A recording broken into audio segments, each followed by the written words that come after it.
Thank you, Mr. DiMastoro, and thank you, Mr. Markram, for your briefings. Almost exactly 1 year ago, I stood on the floor of the Security Council and held up pictures of dead Syrian children. After that day, I prayed that I would never have to do that again. I could.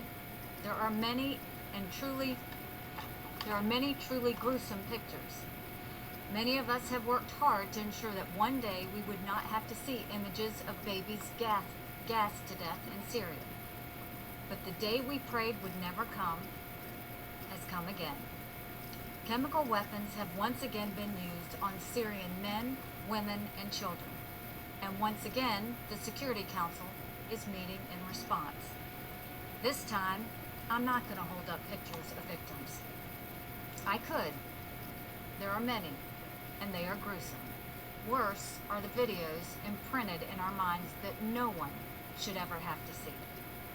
I could hold up pictures of babies lying dead next to their mothers, brothers and sisters, toddlers and infants still in diapers, all lying together, dead. Their skin is the ashen blue that is now tragically familiar from chemical weapon scenes. Their eyes are open and lifeless. White foam bubbles from their mouths and noses. Pictures of dead Syrians who are not soldiers, people who are not armed, people who are the very definition of innocent and non-threatening. Women and children hiding in basements from a renewed assault by Bashar al-Assad. Families that were hiding underground to escape Assad's conventional bombs and artillery.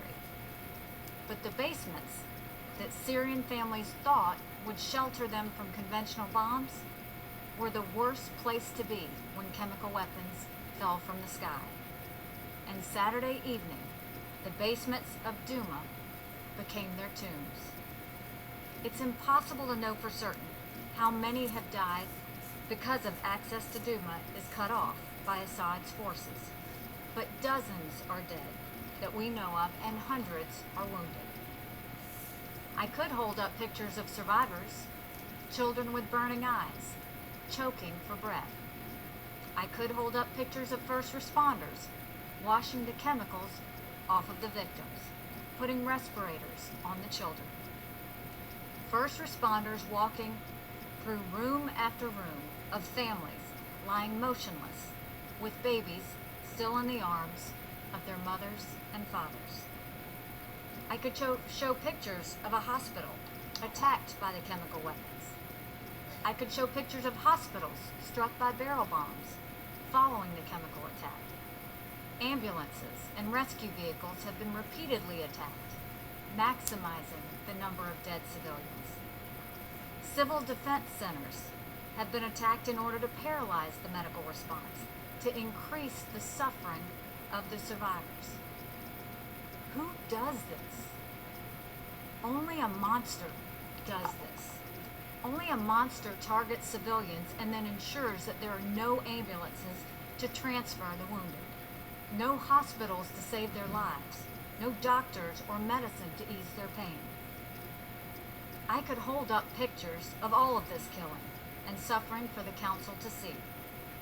But what would be the point? The monster who is responsible for these attacks has no conscience, not even to be shocked by pictures of dead children.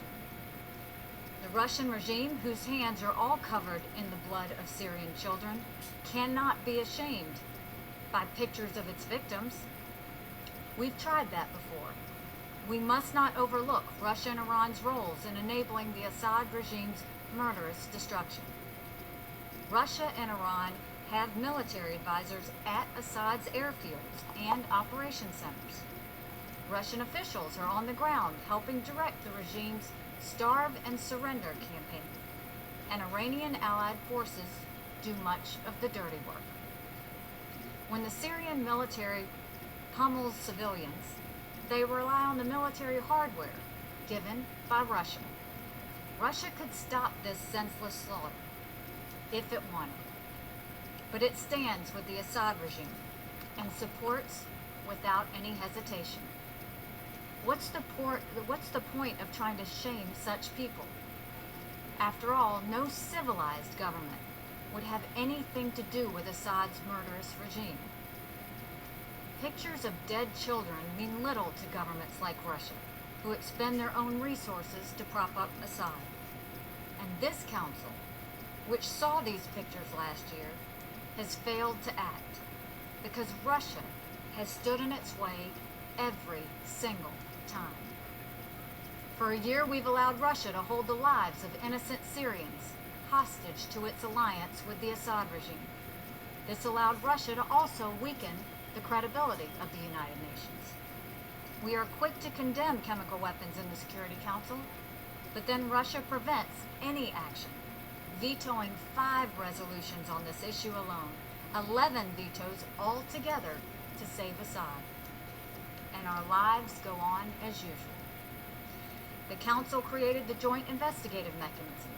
It found the Syrian regime responsible for the attack at Khan Sheikhoun a year ago. Because Russia supported Assad and his actions, Russia killed the mechanism. We condemned it. And our lives went on as usual. We pushed for a ceasefire. The Council unanimously agreed, but it was immediately ignored by Russia and Assad. We condemned it, and our lives went on as usual. And now, here we are, confronted with the consequences of giving Russia a pass in the name of unity. A unity that Russia has shown many times before they don't want. Here we are in a world where chemical weapons use is becoming normalized. From an Indonesian airport, to an English village, to the homes and hospitals of Syria. Since the Assad regime used chemical weapons at Khan Sheikhoun 1 year ago, chemical weapons have been reportedly used dozens of times. And this council does nothing. What we are dealing with today is not about a spat between the United States and Russia. This is about the inhumane use of chemical agents on innocent civilians. Each and every one of the nations in this council are on record opposing the use of chemical weapons. There can be no more rationalizations for our failure to act. We have already introduced and circulated to the Council a resolution demanding unrestricted humanitarian access to the people of Duma. Assad is doing all he can to assure maximum suffering in Duma. Our priority must be to help the starving, the sick, and the injured that have been left behind. We also call on this council to immediately re-establish a truly professional and impartial mechanism for chemical weapons attacks in Syria, including the attack this weekend. We hope our colleagues on this council will join us, as they have before. This is the very minimum we can do in response to the attack we just witnessed. Russia's obstructionism will not continue to hold us hostage when we are confronted with an attack like this one. The United States is determined to see the monster who dropped chemical weapons on the Syrian people held to account. You have heard what the President of the United States has said about this. Meetings are ongoing. Important decisions are being weighed even as we speak. We are on the edge of a dangerous precipice. The great evil of chemical weapons use that once unified the world in opposition is on the verge of becoming the new normal. The international community must not let this happen. We are beyond showing pictures of dead babies. We are beyond appeals to conscience. We have reached the moment when the world must see justice done. History will record this as the moment when the Security Council either discharged its duty or demonstrated its utter and complete failure to protect the people of Syria. Either way, the United States will respond. Thank you. Le agradezco